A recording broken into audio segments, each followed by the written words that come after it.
علمی point number 1، میرے بھائیو، محرم الحرام اسلامک جو کیلنڈر ہے ہجری، اس میں پہلا مہینہ ہے، اور یہ ان 4 حرمت والے مہینوں میں شامل ہیں جس کا ذکر قرآن حکیم میں اللہ تعالیٰ نے فرمایا ہے سورہ التوبہ کی آیت نمبر 36 اور 37 کے اندر۔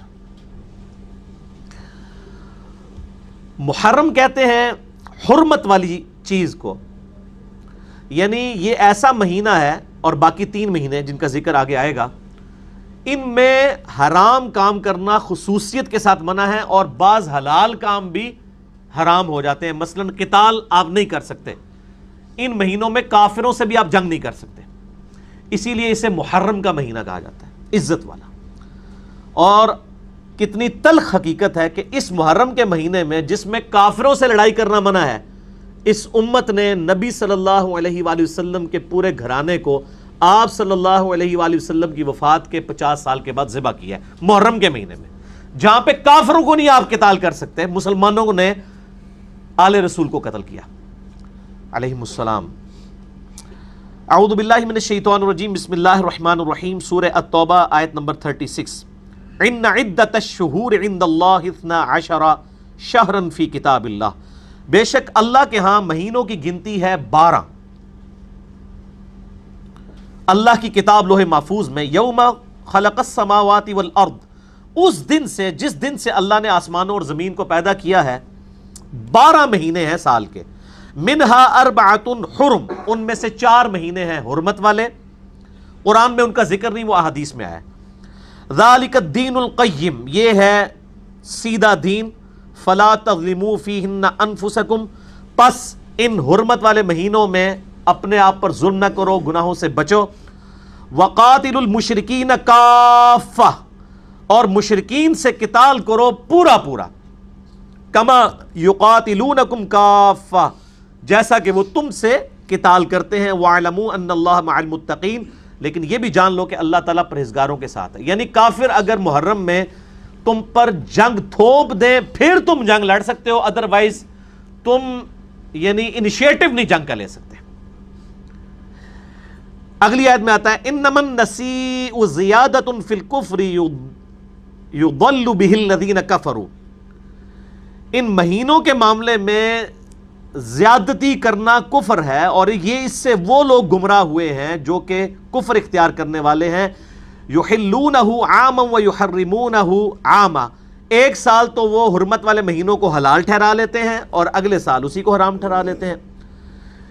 لیواطئوا عدۃ ما حرم اللہ فیحلوا ما حرم اللہ، تاکہ وہ اللہ کے حضور اپنی گنتی پوری کر لیں اور اللہ کی جو حرام کی بھی چیز ہے اس کو حلال ٹھہرا لیں، جس کو ہم پنجابی میں کہتے ہیں کتے کو حلال کر لیں۔ وہ یہ کرتے تھے جب ان کا موڈ ہوتا تھا نا لڑائی لڑنے کا، وہ یہ کہتے تھے اس دفعہ جو محرم کا مہینہ ہے نا، یہ سفر کی جگہ پہ چلا گیا اور سفر پہلے آ گیا تاکہ لڑائی کر لیں، گنتی وہ 4 کی پوری کرتے تھے۔ اچھا جی، اس دفعہ جو ذیقعدہ کا مہینہ ہے نا، وہ چلا گیا جناب رمضان کی جگہ، اور رمضان ذیقعدہ کی جگہ، گنتی پوری کرتے تھے لیکن اس طریقے سے۔ واللہ لا یہدی القوم الکافرین، اور اللہ تعالیٰ کافروں کو ہدایت نہیں دیتا۔ تو یہ قرآن حکیم میں صرف ان کی گنتی آئی ہے 4 محرم کے ساتھ مزید 3 اور مہینے۔ البتہ کفار مکہ کو یہ چیز عملی تواتر سے، سنت ابراہیمی سے یہ بات پتہ تھی کہ یہ 4 مہینے کون سے ہیں، جیسا کہ قرآن حکیم میں الحج اشہر معلومات، حج کے مہینے سب کو پتہ ہیں۔ البتہ صحیح بخاری اور صحیح مسلم میں متفق علیہ حدیث ہے، بخاری میں 4662 اور ڈیٹیلڈ اس کا ایک طریق ہے حجۃ الوداع والا، یوم النہر کا خطبہ 4406، اور مسلم میں 4383 اور مشکات المصابیح میں بھی 2659 ہے۔ میں یہ اکثر کہتا ہوں مشکات جو ہے یہ انسائکلوپیڈیا آف حدیث ہے، یعنی بخاری، مسلم، ابو داؤد، ترمذی، نسائی، ابن ماجہ، اس کے علاوہ بھی باقی 13 کے قریب کتابوں کا یہ آپ سمجھ لیں نوٹس ہیں۔ یہ ساری حدیثیں آلموسٹ جو میں ڈسکس کر رہا ہوں اس کے اندر مشکات کے اندر موجود ہیں۔ نبی صلی اللہ علیہ وآلہ وسلم نے ارشاد فرمایا، یہ یوم النہر کا خطبہ ہے، ایک حجۃ الوداع کا 9 ذو الحجہ کا خطبہ ہے، ایک 10 کا قربانی والے دن کا، یہ وہ خطبہ ہے۔ فرمایا کہ زمانہ گھوم گھما کر پھر اسی جگہ پر واپس آ گیا ہے کہ جیسا کہ اللہ نے اسے تخلیق کیا تھا زمین و آسمان کی تخلیق کے وقت. سال 12 مہینے کا ہے، ان میں سے 4 حرمت والے ہیں. زمانہ گھوم گھما کر کیا وہ ہر دفعہ چینج کرتے تھے نا، آج اس کو ادھر لے جائیں، اگلے سال اس کو ادھر. وہ اتنی آئٹریشنز پرفارم ہوئی، number of time iteration perform ہو کے خود بخود وہ اپنی اصلی جگہ پہ آ گئی نبی علیہ السلام کی بعثت کی برکت سے. ٹھیک ہو گیا؟ تو فرمایا اب اپنی جگہ پر آ گئے، یعنی اب اس کو کوئی چینج نہیں کرے گا. 4 حرمت والے مہینے ہیں، ان میں سے 3 متواتر ہیں، ذوالقعدہ، ذوالحجہ اور محرم، اور چوتھا الگ ہے رجب کا مہینہ. تو یہ 4 مہینے. ذوالقعدہ بھی کہہ سکتے ہیں، ذیقعدہ بھی، دونوں عربی میں الفاظ یعنی مستعمل ہیں. ذیقعدہ اور ذوالحجہ اور محرم الحرام، یہ کنزیکٹو 3 مہینے، یعنی 11، 12 اور فرسٹ مہینہ، اور اس کے بعد رجب کا مہینہ. یہ 4 مہینے ہیں حرمت والے. یہ حدیث کافی لمبی ہے، میں اس کو سکپ کر رہا ہوں ورنہ مجھے وہ ساری ڈیٹیلز بتانی پڑیں گی.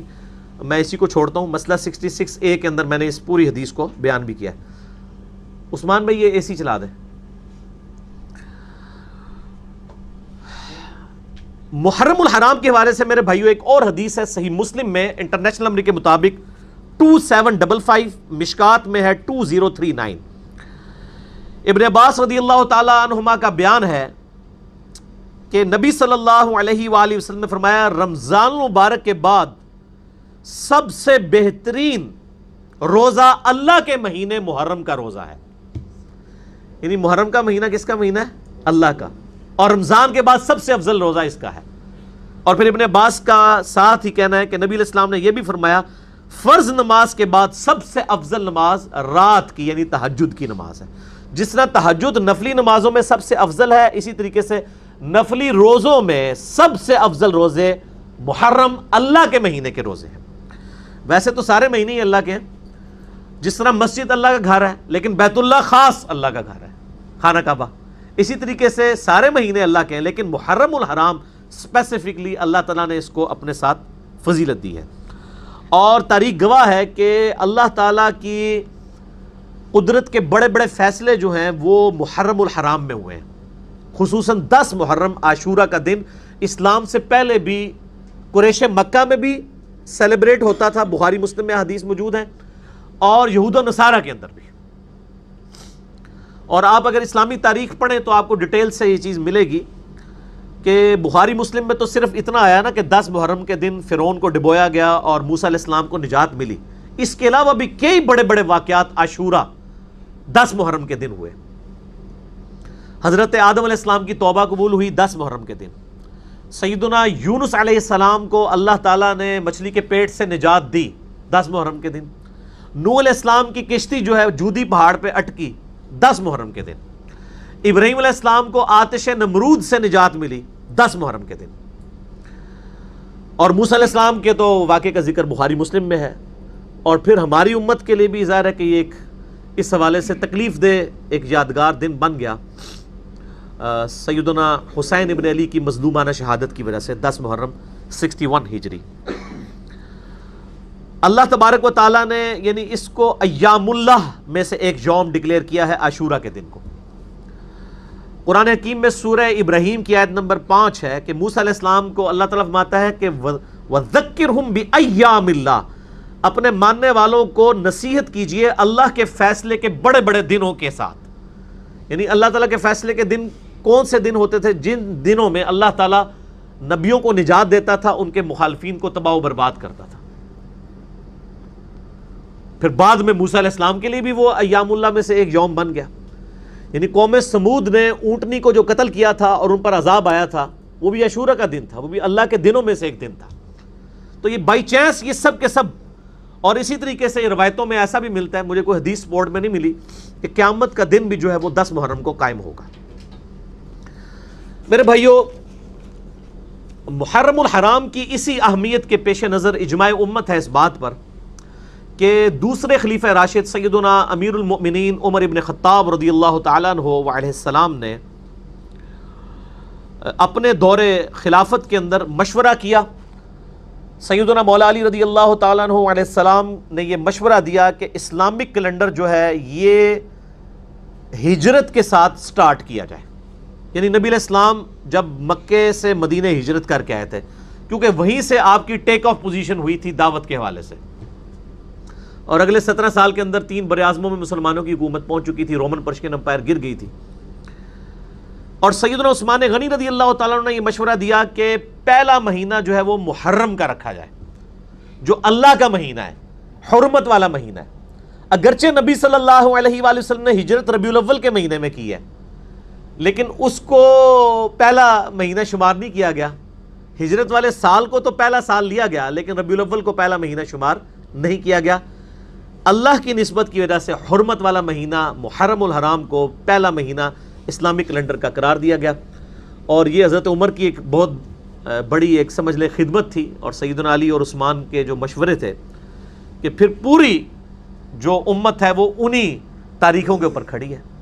آج ہم جب بات کرتے ہیں، ہم کہتے ہیں کہ نبی علیہ السلام نے ہجرت کے بعد 2 ہجری کے اندر غزوہ بدر لڑی، 3 ہجری کے اندر غزوہ احد ہوئی، 5 ہجری کے اندر غزوہ خندق ہوئی، 6 ہجری کے اندر صلح حدیبیہ ہوئی، 7 ہجری کے اندر غزوہ خیبر ہوئی، 8 ہجری کے اندر فتح مکہ ہوا، اور غزوہ حنین بھی 8 ہجری کے اندر، اور 9 ہجری کے اندر غزوہ تبوک میں نبی علیہ السلام تشریف لے گئے رومن امپائر کے خلاف، لیکن وہ پہلے ہی بھاگ کے چلے گئے، جنگ ہوئی نہیں. اور اس کے بعد نبی علیہ السلام 1-1.5 سال کے بعد وفات پا گئے. اور پھر 14 ہجری کے اندر جنگ یرموک ہوئی رومن امپائر کے خلاف، اور وہ مسلمانوں کے سامنے گھٹنے ٹیک گئے، جزیہ دینے پہ آمادہ ہو گئے. اور 14 ہجری میں ہی 3-4 مہینے کے بعد جنگ قادسیہ لڑی گئی پرشین امپائر کے خلاف. وہ تو پوری کی پوری امپائر مسلمانوں کے پاس آ گئی، اور 2 سپر پاورز جو صدیوں سے پوری دنیا پہ حکمران تھی وہ مسلمانوں کے قدموں میں ڈھیر ہو گئی آندہ 1000 سال کے لیے آلموسٹ. یعنی وہ اس وقت جو زور لگا نا، وہ پھر 1000 سال تک اس کا پھر مسلمانوں نے پھل کھایا. یعنی محنتیں اس وقت ہوئی، بعد کے لوگ پھل کھاتے رہے. اور اس کے بعد بھی آپ دیکھ لیں، ہم جب بھی کسی یعنی صحابی کی بات کرتے ہیں سن وفات کی، تو ہم ہجری میں ہی بات کرتے ہیں. حضرت ابوبکر نبی علیہ السلام سے شروع کرتے ہیں. آپ صلی اللہ علیہ وآلہ وسلم کی سن وفات 11 ہجری، سیدنا ابوبکر 13 ہجری، سیدنا عمر 23 ہجری 26 ذوالحجہ. یکم محرم نہیں ہے، جعلی گل ہے. آپ اندازہ کریں، آپ گوگل پہ جا کے لکھیں کہ حضرت عمر کی بایوگرافی، تو 26 ذوالحجہ پتہ چلے گا آپ کو. اور یہ صرف پاکستان انڈیا میں یکم محرم منائی جا رہی ہے، وہ بھی کوئی 20-25 سالوں سے. باقی پوری دنیا کو نہیں پتا کہ یکم محرم ہے. یہ 10 محرم کو نیچے کرنے کے لیے انہوں نے ایک جعلی چیز گھڑی. میں انشاءاللہ اینڈ پہ بتاؤں گا بھی. اس کے بعد سیدنا عثمان 35 ہجری، سیدنا علی 40 ہجری، اور اسی طریقے سے آخری صحابی 110 ہجری میں ابو طفیل عامر بن واصلہ فوت ہوئے. اور پھر تابعین میں آ جائیں، حسن بصری، ابن سیرین، یہ دونوں 110 ہجری میں فوت ہوئے.